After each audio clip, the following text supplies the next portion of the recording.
I'm just going to record a video for YouTube here, so don't think I'm talking to myself, okay? I didn't take anybody's fuck all. I didn't take anybody's identity or anything like that. I've always been straight as an arrow, and that's what I've been trying to maintain to people. There is such a thing as regressing somebody to the point where they still haven't quite gotten through that decision yet. And thinking that they're one thing when they're not, and there's ways that you can do it. And if you read something besides a Jolly Rancher comic, you would be able to figure that out. I told my parents years ago, I told my aunt years ago that I wanted to be, like a whole human being. And I thought that I had narcissistic difficulties when that was not the case. And I've always essentially been a whole human being. My biggest thing was I just had zero confidence in myself. I love women. I love life. I ended up running into one that probably wasn't the best for me. And if anything, I mean, we kind of rubbed off a little on each other. I would say in not such a negative or positive way. Maybe, I don't know. I guess be more positive on her. I'm not sure. But my confidence was shot when she left. And I think that she had gotten the wrong idea due to somebody else's, I don't know if I want to say misinformation or unable to comprehend what they were reading. I'm not exactly sure, but um, I was already a whole human being years and years and years and years and years ago. I had run into some trouble, and I ended up being pulled aside by my family. And my biggest mistake was I got told by somebody that I should start running everything by my aunt. And consequently, my aunt kept me on a chain to the point where I wasn't making any decisions for myself. And I became extremely resentful, and things were getting rather ugly. So steps had to be taken because I had fallen so far off as to where I was. I had zero self-confidence, and things weren't good. Certain rumors were said, certain other things were said, and yeah, it's been a really interesting and entertaining past 7 years. And a lot of people made some really horrible and stupid assumptions, and probably shouldn't have made those. But I think that this was, to a certain extent, some woman's hey, sick idea of a joke or revenge because I had lied to her, or maybe I had to just go and live that lie a little bit. I don't know.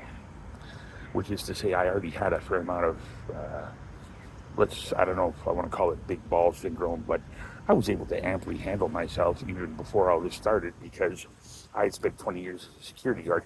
Let's face facts, okay?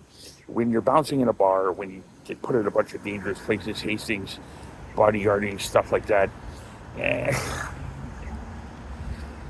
things happen, and you learn to deal with them. And I've been called every horrible name in the book. I've been called asshole, piece of shit, rent-a-cop, pig, bitch, whatever. I mean, it takes a lot to get me frazzled, right? Like, somebody will just kind of look at me and try to make me flinch. It doesn't work because if that were able to happen, then I wouldn't have been able to last as long in the former career that I had.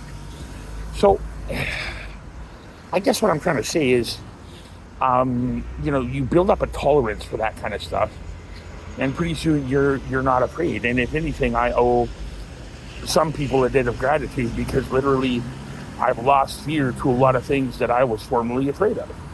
Some things I never want to experience again, mind you, but certain things were holding me back because of fear or lack of self-confidence. And good, bad, or indifferent, when Cheryl said, why can't you do these things on your own? Most adults can.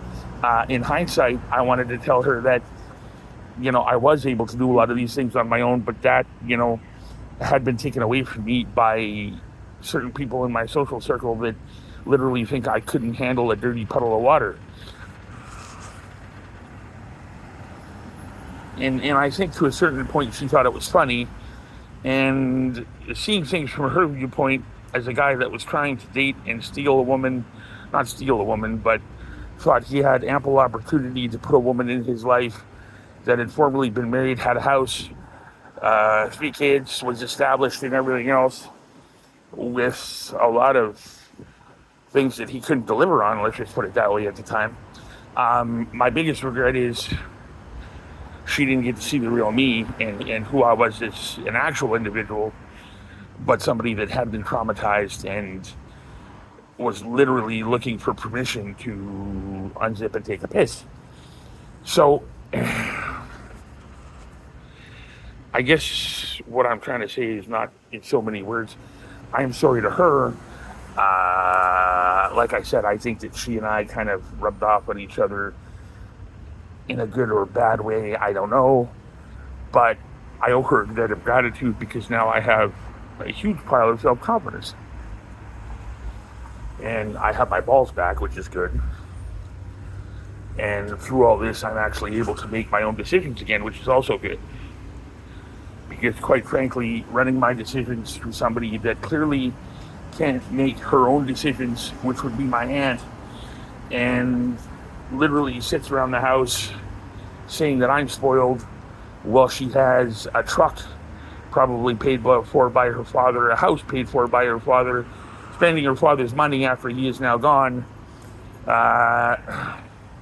All these kids had education paid for by their father, houses paid for by their father, and yet somehow I'm the spoiled one. Never mind the fact that she said that she didn't diagnose me, when in fact she purposely orchestrated my exit from AA to begin with in order to tell me that I had been improper in AA and my place was in the church with the rest of them.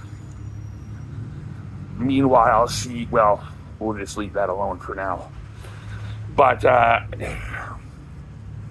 all of this circle of bullshit could have been like over and done with years ago. I mean, Cheryl used to bug me. She used to say, why can't you hold me? Why can't you chill? And I was so insecure at the time, I couldn't chill. And a lot of that had to do with the fact that I was made that way by people in my social circle that either couldn't understand or were trying to modify my behavior. And I had gotten so flustered and so frustrated that I wasn't secure in my own skin. And then fast forward to when I went to Compass House in Penticton, and I was sitting outside during the day, and I was actually looking up at the sun, and it came to me, you are who you've always been. The only difference is now you have self-confidence, you're self-aware, and you're able to make your own decisions again, and you're the one that's running your own life. Only that wasn't quite the case, but again, we won't get into that either. But I was making my own decisions. I was conscious of my own needs for the first time in ages, and my wants and everything else. And God, did I want a woman in my life, but I was in no position to get that happening or anything else. And people have been informed, mistakenly, mind you, that I've got this problem or that problem, or I'm this or I'm that or I'm everything else. Meanwhile, Compass House was taking it like advice from a transsexual who was obviously envious of the fact that I had more psychological knowledge than she did, which escalated the minute I got kicked out of that place. So, I guess, in closing, yeah, they would definitely. And a lot of people were worried over the fact that indeed I did have psychological knowledge, and they were probably worried about me giving them a return kick in the nuts. But that's neither here nor there.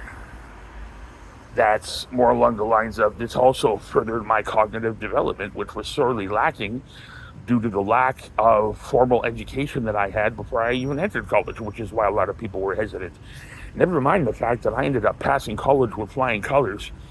And once my mind started opening up and once everything else started opening up, I was getting crazy ass scores. I got crazy ass scores today, feeling like Simon Phoenix from Demolition Man going, Simon, how do you know how to speak all those languages or program that computer? And he just looks up and goes, I wish I knew. I wish I knew.